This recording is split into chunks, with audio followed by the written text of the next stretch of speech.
आज हम लोग पासा का कंसेप्ट पढ़ेंगे। तो एक पासा को फेंकेंगे तो क्या आएगा, दो पासा को फेंकेंगे तो कुछ संभव परिणाम क्या क्या आएगा। इंडोर गेम्स, उसमें लूडो बहुत इंपॉर्टेंट है।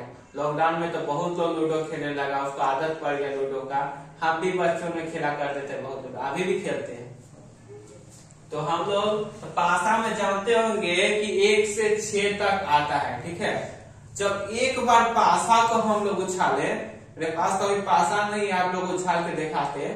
एक बार जब पासा को हम लोग उछालेंगे तो एक पासा को फेंकने पर कुल संभव परिणाम, तो एक पासा को जब फेंक रहे 1 2 3 4 5 6, तो एक पास फेंक कुल संभव परिणाम कितना, 6 तक आएगा। तो अब कुल संभव परिणामों की संख्या कितना हो गया, 1 2 3 4 5 6, तो टोटल परिणामों की संख्या क्या हो गया, 6। अगर ऑब्जेक्टिव आपको पूछा जाएगा एक पासा को फेंकने कुल संभव परिणामों की संख्या क्या है, तो बोलेंगे संख्या उसको क्या है, 6, क्योंकि इसको कुल संख्याओं को NS से सूचित करते हैं हम लोग।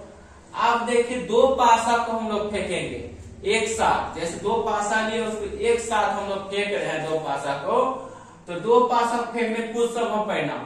तो मान लीजिए दो व्यक्ति है, ठीक है, तो सबसे पहला जो व्यक्ति है उसका वैल्यू हमेशा चेंज नहीं हो रहा, उसको हर एक बार 1 आ रहा है। हमेशा वैल्यू किसका चेंज होगा, दूसरा व्यक्ति का। आप लोग पूछिएगा कि दो पासा फेंकने पर कुल संभव परिणाम 36 कैसे आया, तो हम लोग जानते हैं कुल संभव परिणाम जब पासा में 6 तक वैल्यू आता है, 6 के ऊपर हम लोग पावर देंगे। पहले एक बार फेंके तो 6 के ऊपर कितना पावर हुआ, 1, तो 6 को एक बार गुना करेंगे 6 ही होगा। और दूसरा बार कितना पासा फेंके, 2 बार, तो 2 बार फेंके इसका पावर कितना हो गया, 2, तो कितना इसको 2 बार गुना करेंगे तो 6 का स्क्वायर कितना होता है, 36, 6 गुना 6 36, मतलब कुल संभव परिणाम कितना है, इसमें 36 आया। तो पहला वाला बदलेगा नहीं, हमेशा क्या बदलेगा, दूसरा वाला। तो पहला में 1 1 आया, फिर क्या आया 1 2, फिर 1 3, फिर 1 4, फिर 1 5, फिर 1 6, फिर ऐसा ही दूसरा में क्या आएगा, 1 के बाद क्या आता है 2, फिर से यहां से चलेगा 6 तक, 2 1 2 2 2 3 2 4 2 5 2 6, ठीक है।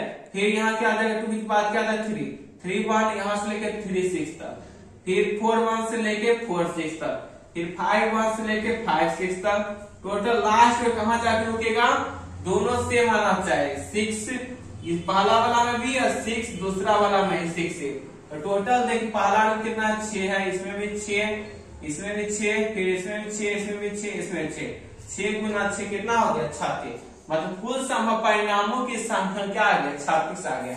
तो ये तो आपका नोट्स था। अब देखिए इससे रिलेटेड क्वेश्चन कैसे पूछेगा, तो कुछ हिंट हम यहीं पे आपको देते हैं। जैसे बोलेगा कि दो पासा को जब फेंका गया, ठीक है, जैसे दो पासे को एक साथ जब फेंका गया तो दोनों पासा पर सेम अंक आने की प्रायिकता क्या हो गई, सेम अंक आने की प्रायिकता क्या हो गई, तो सेम अंक दोनों पृष्ठ पर सेम आना चाहिए अंक। तो दोनों पे सेम अंक देखिए, यहाँ पे एक में सेम अंक आया, दूसरा में इसमें सेम अंक आया, दोनों में सेम अंक है, फिर तीसरा में इसमें सेम अंक आया, फिर चौथा में इसमें सेम अंक आया, फिर पांचवा में यहाँ सेम अंक, छठा में यहाँ सेम अंक। तो कितना में सेम अंक आया रहा है, दोनों पासा में सेम वैल्यू कितना मारा, 1 में 2 में 3 में 4 में 5 में 6 में, कितना वैल्यू सेम आया, 6 में। बोलेगा कि दो पासा जब फेंके दोनों पृष्ठ पर सेम वैल्यू आना चाहिए, ठीक है। नोट कर लीजिए, इसके बाद हम लोग क्वेश्चन करते हैं।